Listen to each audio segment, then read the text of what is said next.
আমি একটু জানতে চাই ব্রিগেডিয়ার জেনারেল মোহাম্মদ সাইফুল্লাহ আপনার কাছ থেকে ঠিক 21শে নভেম্বর কেন সশস্ত্র বাহিনী দিবস আছে? আমরা অনেকেই জানি এটি মুক্তিযুদ্ধ সময় চলাকালীন আপনারা একত্রিত হয়ে পুরো বাহিনী একত্রিত হয়ে আসলে শত্রু বাহিনীর বিপক্ষে আপনাদের সেই যে কার্যক্রম চালিয়েছিলেন সেটি আসলে এখনকার প্রেক্ষাপটে দাঁড়িয়ে কতটুকু তাৎপর্যপূর্ণ সেটি একটু জানাবেন।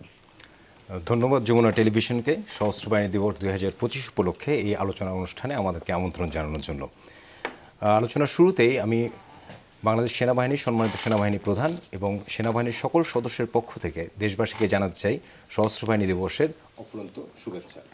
এই দিনে আমি আরও শ্রদ্ধা করে স্মরণ করতে চাই মহান মুক্তিযুদ্ধে জীবন উৎসর্গকারী আমাদের সকল শহীদদের, যাদের আত্মত্যাগের ফলেই আসলে আমরা একটি স্বাধীন সার্বভৌম বাংলাদেশে বাস করতে পারছি।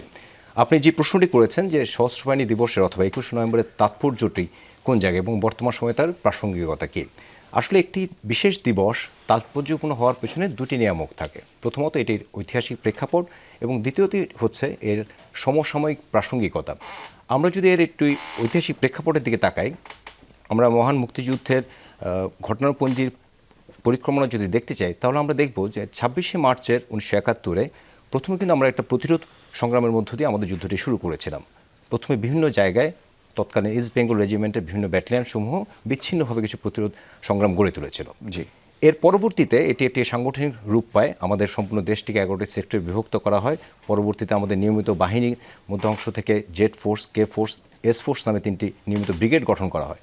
সে ইতিমধ্যে আবার নৌবাহিনী তার সাংগঠনিক সক্ষমতা অর্জন করে, বিমান বাহিনী প্রতিষ্ঠিত হয়। নভেম্বরের প্রথম দিকে এসে আসলে আমরা একটি পূর্ণাঙ্গ এবং সংগঠিত বাহিনীর দিকে স্ব বাহিনীর ক্ষেত্রে আমরা প্রতিষ্ঠিত হই।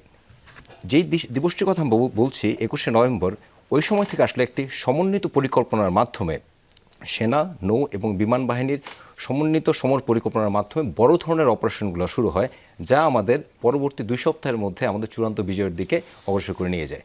এখানে সমন্বিতভাবে একটি সশস্ত্র বাহিনীর যে শুরুটা সেটাই আসলে হয়েছিল 21শে নভেম্বর থেকে। এজন্য আসলে 21শে নভেম্বর দিনটি এত ঐতিহাসিকভাবে তাৎপর্যপূর্ণ। আর যেটা আপনি বললেন সমসাময়িক প্রাসঙ্গিকতা, দেখুন একটি দেশের সার্বভৌমত্ব এবং স্বাধীনতার প্রতীক হচ্ছে তার সশস্ত্র বাহিনী। আজকের বাংলাদেশের সুসংগঠিত এবং একটি সবল সশস্ত্র বাহিনী বাংলাদেশের স্বাধীনতা সার্বভৌমত্বকে যে কোনো মূল্যে রক্ষা করতে সদা প্রস্তুত। এই কথাটাই এই বিশেষ দিবসটি আমাদের সবাইকে এবং বিশ্বের কাছে মনে করিয়ে দেয়। এটি আসলে এই দিনটির তাৎপর্য।